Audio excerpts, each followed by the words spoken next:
우리는 지금 인류 역사상 가장 풍요로운 시대를 살고 있다고 믿고 있습니다.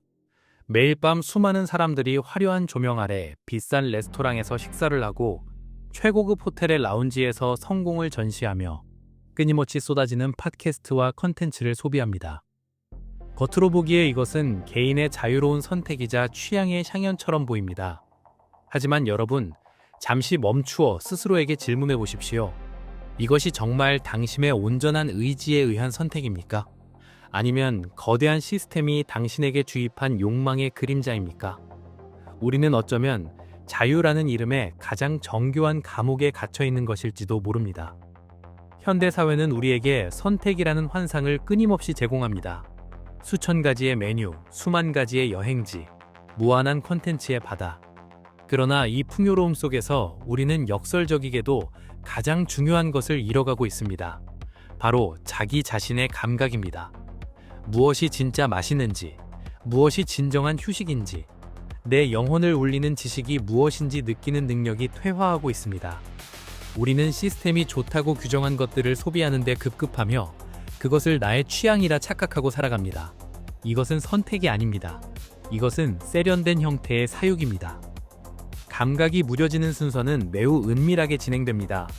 처음에는 아주 미세한 자극의 변화를 알아채지 못하는 것으로 시작합니다. 그러다 어느 순간부터는 자신이 진정으로 무엇을 원하는지조차 알지 못하는 상태에 이르게 됩니다. 거대한 상업적 흐름과 알고리즘이 만들어 놓은 레일 위에서 우리는 그저 주어지는 자극에 대해 조건 반사적으로 반응만 반복하는 존재로 전락하고 맙니다. 주체적인 인간에서 시스템의 반응형 단말기로 변해가는 과정. 이것이 우리가 직면한 첫 번째 위기입니다.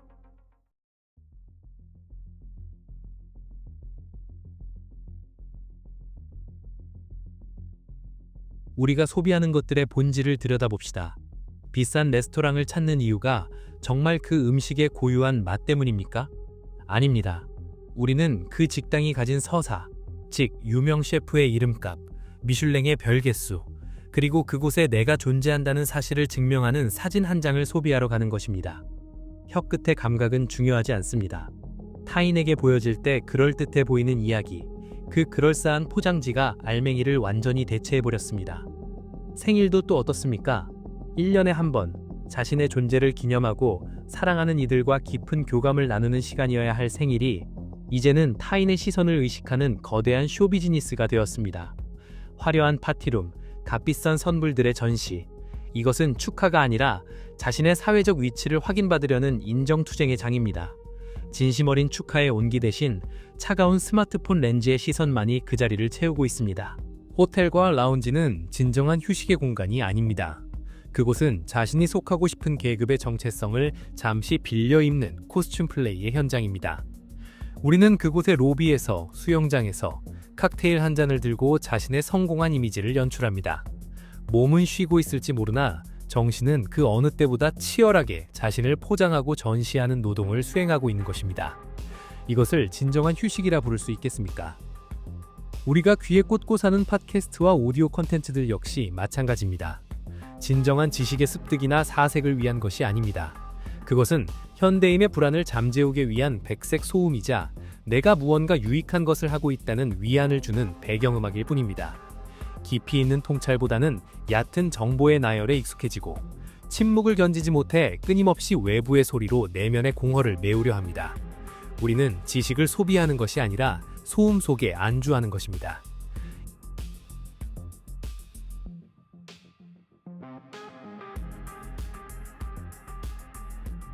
이 모든 현상의 중심에는 치명적인 전이가 있습니다. 대중은 이제 자기 자신의 고유한 감각을 신뢰하지 않습니다. 대신 타인의 반응을 통해 자신의 감각을 대리하려 합니다. 내가 느낀 맛보다 인스타그램의 좋아요 숫자가 그 음식의 가치를 결정합니다. 내가 느낀 감동보다 댓글의 반응이 그 경험의 깊이를 재단합니다. 나의 주관은 사라지고 타인의 시선이 만들어낸 객관화된 데이터만이 진실로 남게 되는 것입니다. 이러한 구조가 반복되고 장기화되면 필연적으로 인간의 내면은 황폐해집니다. 사람들은 점점 더 즉각적이고 말초적인 얕은 자극만을 찾게 됩니다. 깊은 사유, 긴 호흡의 독서, 진지한 성찰은 지루하고 비효율적인 것으로 치부됩니다. 깊은 인식의 기능이 퇴화하는 것입니다. 뇌는 숏폼 콘텐츠의 속도에 맞춰 재배선되고 우리는 긴 글을 읽어내거나 복잡한 문제를 사유할 능력을 상실해가고 있습니다. 가장 두려운 것은 이것입니다. 감각이 사라지면 변화는 아무런 저항 없이 우리 삶 속으로 들어옵니다. 내 것이 아닌 기준으로 세상을 보기에 세상이 어떻게 변하든 그것이 나에게 어떤 의미인지 판단할 기준조차 사라지는 것입니다.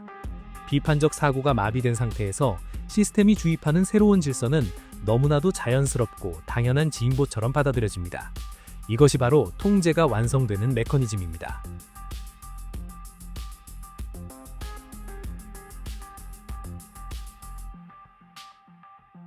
이제 시선을 돌려 우리 삶을 물리적으로 구속하기 시작한 거대한 변화들에 대해 이야기해 봅시다.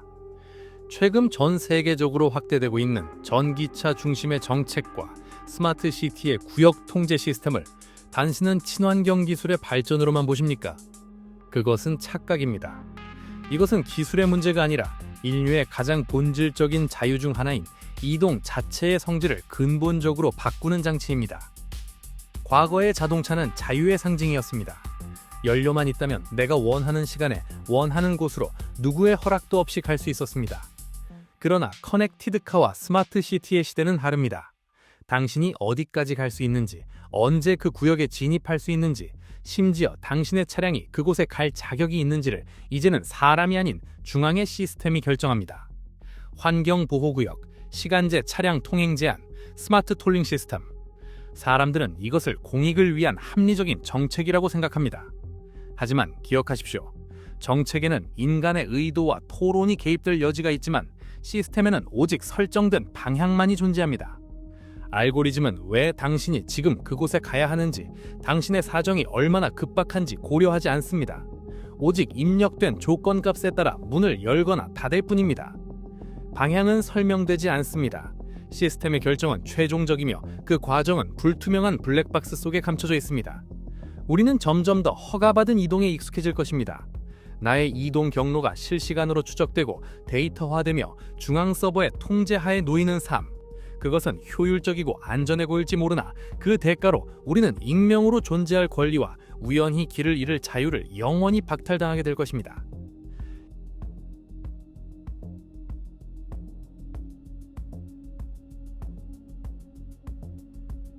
이동의 자유에 이어 더욱 강력하고 은밀한 통제가 우리 경제 활동의 근간을 향해 다가오고 있습니다. 바로 중앙은행 디지털 화폐 CBDC입니다. 많은 사람들이 이를 그저 신용카드나 간편 결제보다 조금 더 편리한 돈의 미래 정도로 생각합니다. 하지만 이것은 크나큰 오해입니다. CBDC는 단순한 화폐가 아닙니다. 그것은 선택의 구조를 다시 쓰는 방식입니다. 현금은 익명성을 보장합니다. 내가 그것을 어디에 쓰든 누구에게 주든 그것은 온전히 나의 자유입니다. 그러나 CBDC는 다릅니다. 이것은 프로그래머블 화폐입니다. 중앙의 설계자가 당신이 무엇을 살 수 있는지, 어디에서만 쓸 수 있는지, 심지어 누구에게는 지불할 수 없는지를 코드로 심어 놓을 수 있다는 뜻입니다. 이것은 단순한 상상이 아닙니다. 이미 세계 각국에서 실험되고 있는 CBDC 모델 중에는 특정 기간 내에 쓰지 않으면 소멸하는 화폐, 특정 품목, 예를 들어 탄소 배출이 많은 상품, 건강에 해로운 음식 등의 구매를 제한하는 화폐의 개념이 포함되어 있습니다. 당신의 돈이 당신의 소유가 아니라 시스템이 당신의 행동을 교정하기 위해 잠시 빌려준 조건부 이용권으로 전락하는 순간입니다. 이 전제는 설득이 아닌 조건문일 뿐입니다. 만약 당신이 이 조건을 충족하지 않으면 당신의 자산은 동결되거나 사용이 제한될 것이다 라는 차가운 알고리즘의 명령입니다. 조건문에는 감정이 없습니다. 당신의 절박함, 당신의 개인적 사정은 고려 대상이 아닙니다. 감정이 없기 때문에 시스템에 대한 거부나 호소도 의미를 잃게 됩니다. 우리는 벽하고 대화할 수 없습니다. 금융 프라이버시의 종말은 곧 개인의 자율성 종말을 의미합니다. 우리의 모든 소비 패턴, 자금의 흐름, 경제적 관계가 중앙 권력의 데이터베이스에 실시간으로 기록됩니다. 이것은 역사상 유례없는 완벽한 감시 체제의 완성을 뜻합니다. 나의 경제적 생사 여탈권을 쥔 시스템 앞에서 과연 진정한 의미의 반대나 저항이 가능하겠습니까?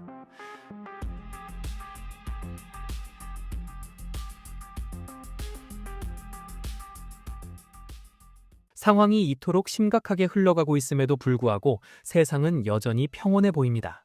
사람들은 여전히 맛집 사진을 찍어 올리고 서로의 게시물에 반응하며 숏폼 영상에 열광합니다. 자신이 지금 어떤 거대한 흐름 속에 들어와 있는지, 자신이 서 있는 기반이 얼마나 빠르게 무너져 내리고 있는지 전혀 자각하지 못합니다. 화려한 소음이 진실의 침묵을 덮어버렸기 때문입니다. 감각이 줄어들면 세계는 더 단순해집니다. 복잡한 사유가 필요 없는 세상, 알고리즘이 정해준 답만 존재하는 세상은 어떤 면에서 매우 안락합니다. 그리고 이렇게 단순해진 세계에서는 어떤 급진적인 변화도 자연스러운 진화처럼 보입니다. 편리해졌잖아, 안전해졌잖아 라는 말 한마디로 모든 통제가 정당화됩니다. 기억하십시오. 자연스럽게 보이는 순간 그 변화는 이미 끝난 것입니다. 우리가 그것을 문제라고 인식하기도 전에 그것은 이미 우리 삶의 디폴트 값, 즉 기본 설정이 되어버린 것입니다. 돌이킬 수 없는 지점을 이미 넘어선 후에야 우리는 무언가 잘못되었음을 깨닫게 됩니다. 이 거대한 구조의 변화는 결코 폭력적으로 오지 않습니다. 과거의 독재자들처럼 군합발 소리를 내거나 총칼을 앞세우지 않습니다. 신호음도 없고 경고 방송도 없습니다. 그저 매일의 편리함이라는 달콤한 사탕발림 속에 기술의 진보라는 화려한 포장지 속에 숨어 조용히 스며듭니다. 사람들은 끊임없는 미디어의 소음 속에서 조용히 자신의 기능을 잃어갑니다. 비판하는 기능, 사유하는 기능, 저항하는 기능. 그리고 기능을 완전히 상실한 뒤에야 비로소 무언가 달라졌다는 사실을 어렴풋이 느낍니다. 하지만 그때는 이미 늦었습니다. 그 느림조차, 그 무력감조차 이 거대한 구조가 의도한 설계의 일부일 뿐입니다. 자유의 상실은 단계적으로 일어납니다. 자유는 가장 먼저 우리의 감각에서 지워집니다. 스스로 느끼고 판단하는 능력을 잃는 것입니다. 그 다음에는 우리의 언어에서 사라집니다. 자유를 표현할 단어, 부당함을 지적할 개념 자체가 검열되거나 오염되어 사용이 불가능해집니다. 조지 오웰이 경고했던 신어의 세계가 도래하는 것입니다. 그리고 마지막 단계는 기억에서 빠져나가는 것입니다. 과거에 우리가 누렸던 자유, 아날로그 시대의 불편하지만 인간적이었던 삶, 감시받지 않았던 시절의 공기에 대한 기억이 집단적으로 삭제됩니다. 역사는 수정되고 과거는 현재의 시스템을 정당화하기 위해 재편집됩니다. 기억마저 사라진 뒤에는 처음부터 자유라는 것이 존재하지 않았던 것처럼 보이게 됩니다. 지금의 통제된 삶이 인류가 도달할 수 있는 유일하고 가장 완벽한 상태인 것처럼 여겨지게 됩니다. 완벽한 수능, 그 지점이 바로 이 거대한 시스템이 의도한 최종 도착점입니다. 여러분, 이 영상은 암울한 미래에 대한 예언이 아닙니다. 이것은 지금 우리 눈앞에서 벌어지고 있는 현실에 대한 냉정한 진단입니다. 우리는 너무 멀리 왔을지도 모릅니다. 되돌아가기엔 이미 너무 많은 것을 잃었을지도 모릅니다. 하지만 아직 우리에게 남아있는 것이 있습니다. 그것은 바로 불편함을 느낄 수 있는 능력, 시스템이 주는 정답에 의문을 제기할 수 있는 작은 불씨입니다.